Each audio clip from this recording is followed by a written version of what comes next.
Strange last 24 hours. I was kind of discouraged yesterday, kind of parking lot of the pool gym and decided not to go pay for the shower because I didn't want to pay for the pool anymore because I overpaid last time for the experience I had for sure. And then I'm just checking in with the lady who lost her cat to see if her son had some success to go in that area where I saw the cat.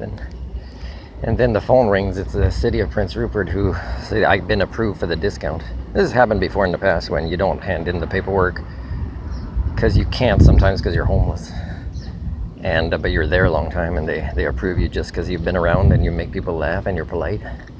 Could also be the coincidence that I had just started a Facebook group, newcomers to Prince Rupert, BC, which is in the description very clear to see how to determine what a newcomer is and how to judge a community to see if they should really have a sign that says welcome to Prince Rupert, if they're really welcoming and if they're really decent folks. That could be a coincidence that it was after that, but it's also Friday, right? Maybe the budget allowed for me to get this, I don't know.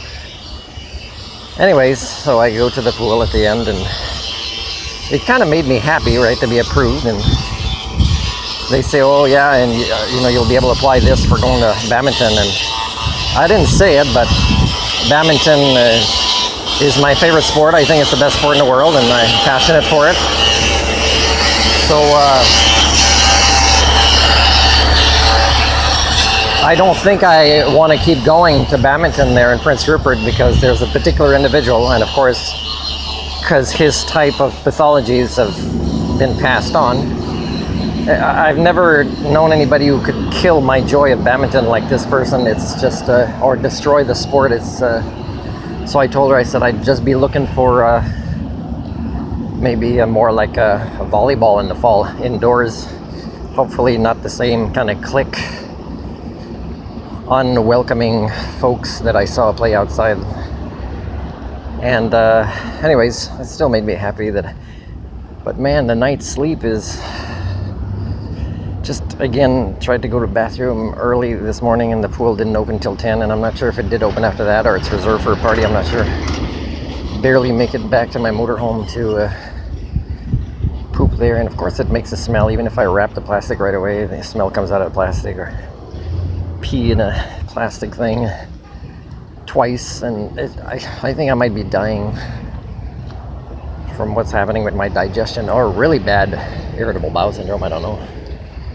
But maybe my cat's already dead too. I had the lady when I'm eating there at a restaurant, well, if you call it that, and the lady at 4:06 sent a picture on my phone, except I can't open it and I'd have to call Kudo and because I don't know, I just still don't like having a phone. I don't care if it's supposed to be included or not.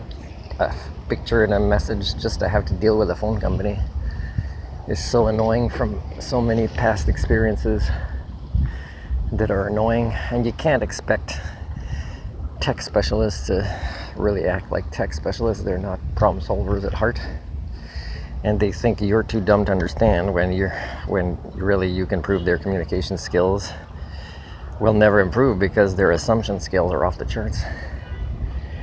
And so I couldn't open the picture, but again, that cat I think is mine. I'm not 100% sure. Like, he didn't come to me and I didn't get to inspect properly, and could be he didn't come to me because he's not my cat, or he could be my cat and he's got reasons to be mad, or reasons to fear being taken away if he's kind of happy where he is. But it could not be my cat too. So maybe, I don't know, is my cat somewhere else, farther away? Did he end up finding a different neighborhood because it's not this one, and it's not at the library that he got out? I don't think he got out when I was driving. That'd be bad. I don't think I ran him over somewhere. That'd be bad. But I'll go see again, and she's going to try and send me the picture of him where she says, yeah, there's nothing wrong with his ear. And of course, his ear would have healed enough, except for maybe having slightly less hair, possibly, which is harder to notice.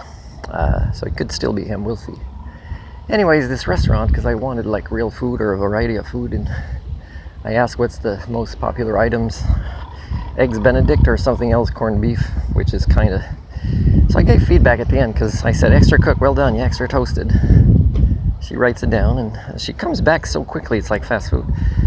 I say, yep, nope, I turned the toast around, not even toasted on the other side, it looks like. And still the one side toasted is still not very toasted.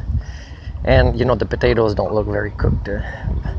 So she brings it back, but it's still like, it's so greasy. I don't know if it's melted butter at the bottom of this bowl.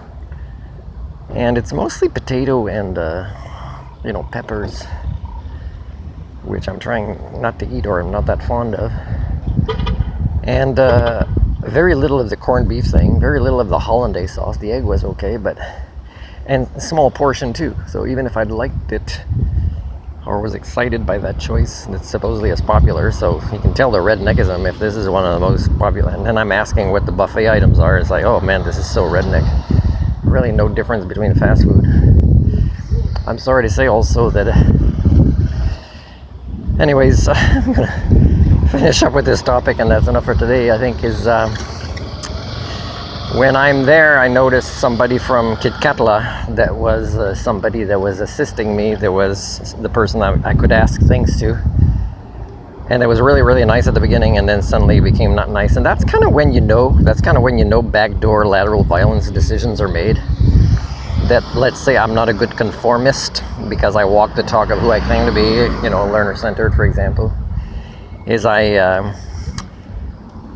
get, you know, attitude later on or no responses or whatever. And this is a person I've been nice to, her and her husband, and gave them money for some salmon and but you know, like I wave and 2 or 3 of them, they might have seen me from far away and say, oh, don't talk to him or be careful who that is. And I didn't do anything wrong in their community.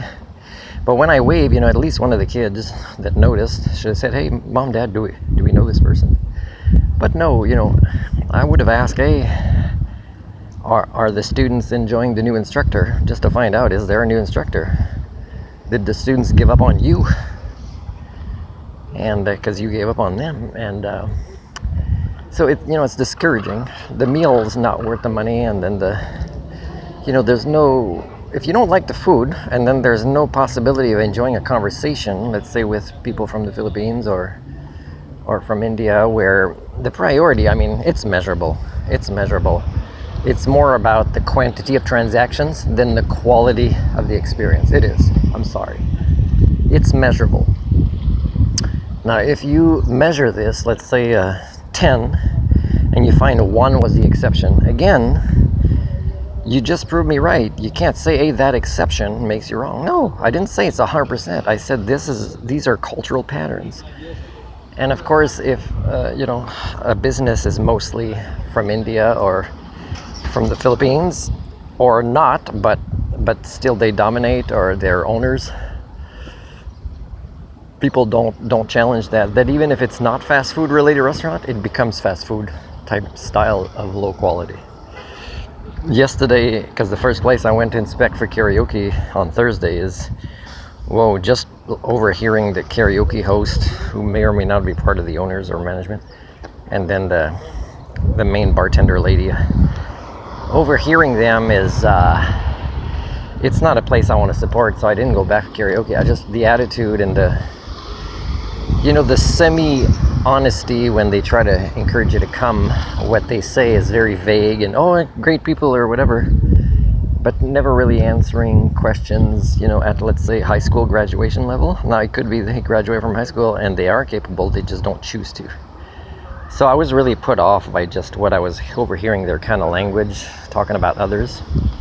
Speaking about that, I mean, if I listened to the family that I knew beside me at the restaurant, is a lot among parents and children is gossiping about other families. And of course, they do that too. That means some of the gossip would be about them. And, you know, that's kind of their culture, which is not different than non-Indigenous cultures. So again, this is measurable stuff, people. You enjoy judging others, and you avoid more and more evaluating yourselves objectively. So again, if I go with Peter Zion or anybody else that thinks they've come up with a plan to make the world a better place, and I assess it for knowing themselves as both individuals and knowing their species, correctly, objectively, which is my own specialty, is I can tell no matter how smart they think they are or that they are, and no matter how good their intentions may or may not be, is they won't succeed if they don't start with the premise of knowing their own selves as individuals and their own species.